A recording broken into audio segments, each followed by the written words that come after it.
મુખ્યમંત્રી ભૂપેન્દ્ર પટેલે એએમસીના વિવિધ વિકાસ કાર્યોનું કર્યું લોકાર્પણ. ઘાટલોડિયામાં મહેસૂલ વિભાગની સરકારી ચાવડી તથા અન્ન અને નાગરિક પુરવઠા કચેરીનો નવનિર્મિત ભવનનું કર્યું ખાતમુહૂર્ત. વોટર ડિસ્ટ્રીબ્યુશન સ્ટેશનનું પણ કર્યું ઉદ્ઘાટન. તો બોડક દેવમાં હાઈટેક સબ ઝોનલ ઓફિસનું કર્યું નામાભિધાન લોકાર્પણ.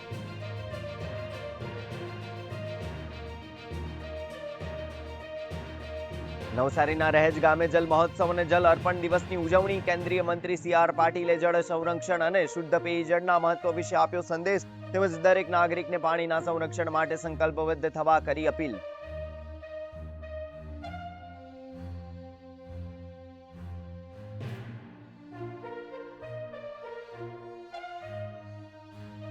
પ્રધાનમંત્રી નરેન્દ્ર મોદીએ દિલ્હી મેટ્રોના 2 નવા કોરિડોરનું કર્યું ઉદ્ઘાટન. રાષ્ટ્રપતિના અપમાન મુદ્દે દિલ્હી પાસે પશ્ચિમ બંગાળના મુખ્યમંત્રી મમતા બંગાળ પર સાધ્યું નિશાન. કહ્યું TMCએ રાષ્ટ્રપતિની સાથે બંધારણનું પણ કર્યું અપમાન.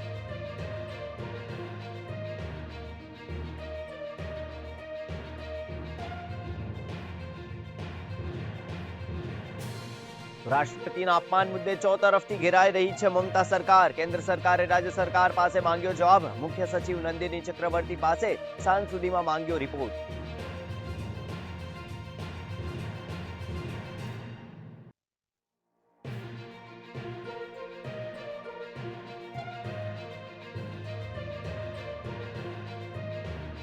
આંતરરાષ્ટ્રીય મહિલા દિવસની ઠેર ઠેર ઉજવણી. રાષ્ટ્રપતિ દ્રૌપદી મુર્મુ દિલ્હી ખાતે આયોજિત આંતરરાષ્ટ્રીય મહિલા દિવસના કાર્યક્રમમાં થયા સહભાગી. કહ્યું મહિલાઓ તમામ ક્ષેત્રે નિભાવી રહી છે અગત્યની ભૂમિકા. તો PM મોદીએ વિવિધ યોજનાના લાભાર્થી મહિલાઓ સાથે કર્યો સંવાદ. દિલ્હીના કર્તવ્ય પથ પર શક્તિ વોકનું આયોજન. નર્મદા જિલ્લાના રાજપીપળા નગરપાલિકા વિસ્તારમાં સ્વર્ણિમ જયંતિ શહેરી વિકાસ યોજના અંતર્ગત વિવિધ CC રોડના વિકાસ કામો માટે ખાતમુહૂર્ત કાર્યક્રમ યોજાયો હતો.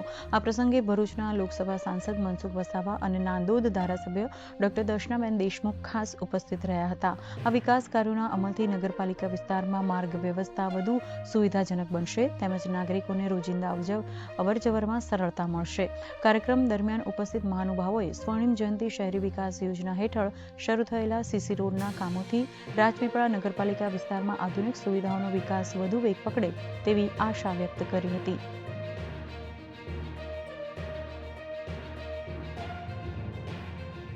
જે રોડની તકલીફ હતી, ધોવાણી જે તકલીફ હતી, તે પ્રોટેક્શન વોલ બની ગઈ અને રિંગ રોડ આજે બની ગયો છે.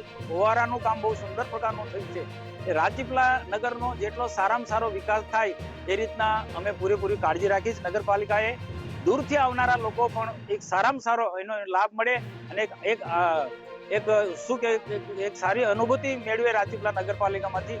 એ પ્રકારનો અમે પ્રજાની અપેક્ષા મુજબ દેશના પ્રધાનમંત્રીની અપેક્ષા મુજબના આવનારા દિવસોમાં કામ કરીશું. રાજપીપળા શહેરના જે ખૂબ જ વર્ષોથી જે એવી એક રસ્તો હતો કે જ્યાં આગળ પાણી કરજણ નદીનું પાણી આવી જતું હતું અને એના લીધે વિસ્તારનું ધોવાણ થતું હતું. ત્યારે 24 કરોડના ખર્ચે એ આખો રિંગ રોડ બનાવી આપવામાં આવ્યો. સાથે સાથે એની પ્રોટેક્શન વોલ જે ગેબિયન વોલના નામથી જણાય છે તો એ વોલ પણ બનાવી આપવામાં આવી. તો એ વિસ્તારના જે રહીશો છે એ ખૂબ જ આનંદ અને હર્ષની લાગણી અનુભવે છે અને સાથે જે વૃદ્ધો છે, વડીલો છે, એ લોકોને સારી રીતે બેસી શકે એના માટે એક નદી કિનારે એક સરસ રીતે એવો ફવારાનું પણ કામ કરવામાં આવ્યું.